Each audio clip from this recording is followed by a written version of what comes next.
سلام، یه بار دیگه عید همگی مبارک. میریم که داشته باشیم اولین موشکاف سال 93 رو با یه توپوزی اساسی تفک ولی فقیه.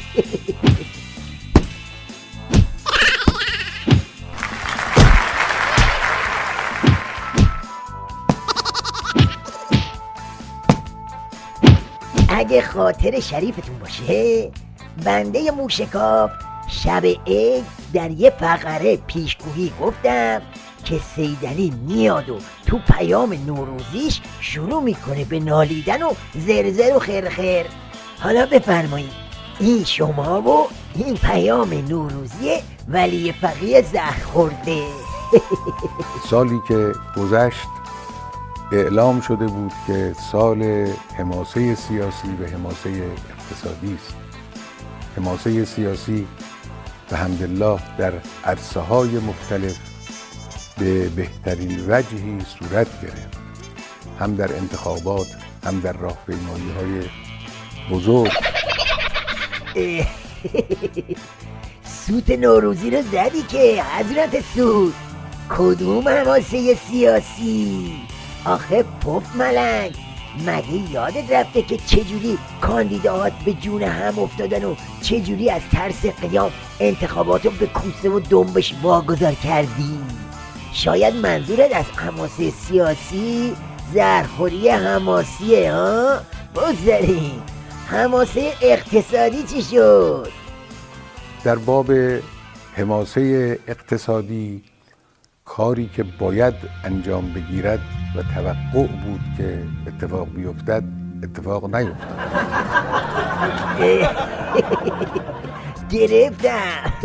گرفتم سیدعلی بدبخت با 2 جمله پنبه سال 92 رو زد.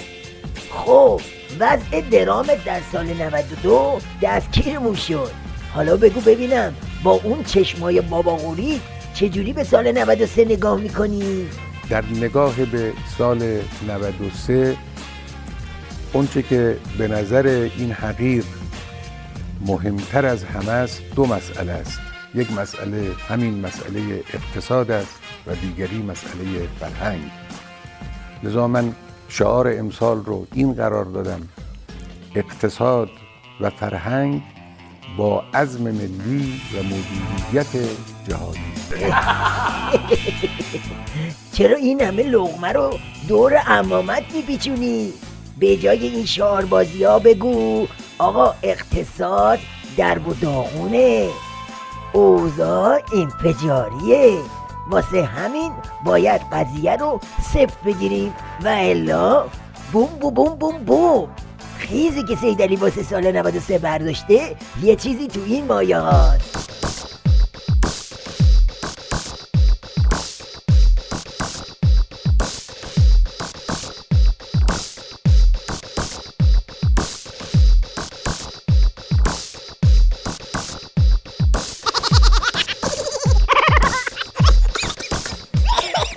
سیدعلی بعد از این پیام زهرآلود و پردود پاشد رفت مشهد تا به خیال خودش اقتصاد مقاومتی رو خوب بشکافه.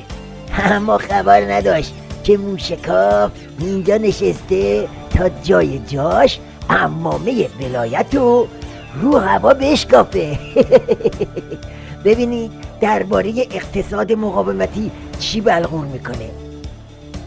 اولا یک الگوی علمی متناسب با نیازهای کشور ماست، این اون جنبه مثبت، اما منحصر به کشور ما هم نیست.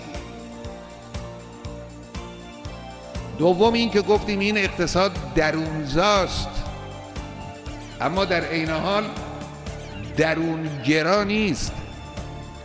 سوم این که مردم بنیاد است اما دولتی نیست، به این معنا نیست که دولت در قبال آن مسئولیتی ندارد. چهارم این اقتصاد گفتیم اقتصاد دانش بنیان است، اما این معناش این نیست که این اقتصاد منحصر به دانشمندانه. این که همه شد اینه اما معناش این نیست، اونه اما معناش اون نیست.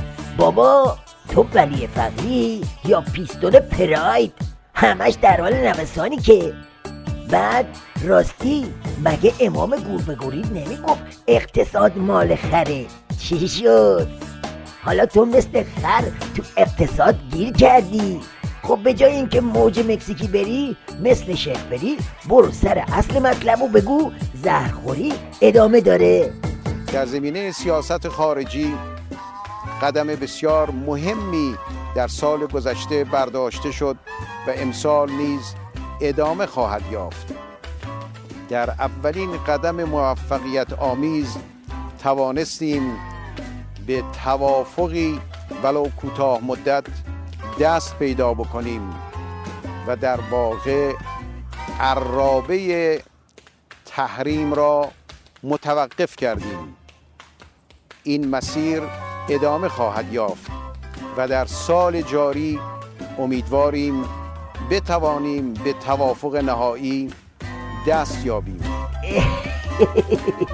عرابه تحریم رو متوقف کردی یا عرابه اتمی رو تا رسیدن به توافق نهایی؟ یعنی همون زهرخوری با پاتی. فعلا پیمونه رو پر کن که سیدلی بد جوری تو کفه.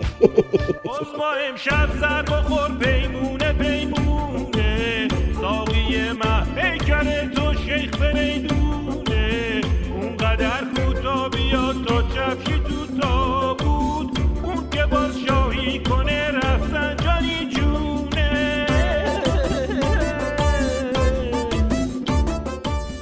بله رفسنجانی جون بادم جون. واسه اینکه استارت اکبر شاهی رو بزنه یه پیام نوروزی عظماکش داده، بگه ما هم بله. پیام کوتاهه، اما کوتاهی و بلندیش مهم نیست، مهم زبون درازی کوسه است.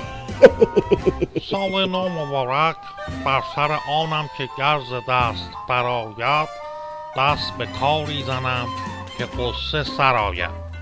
یعنی بابای خامنه ای درآید.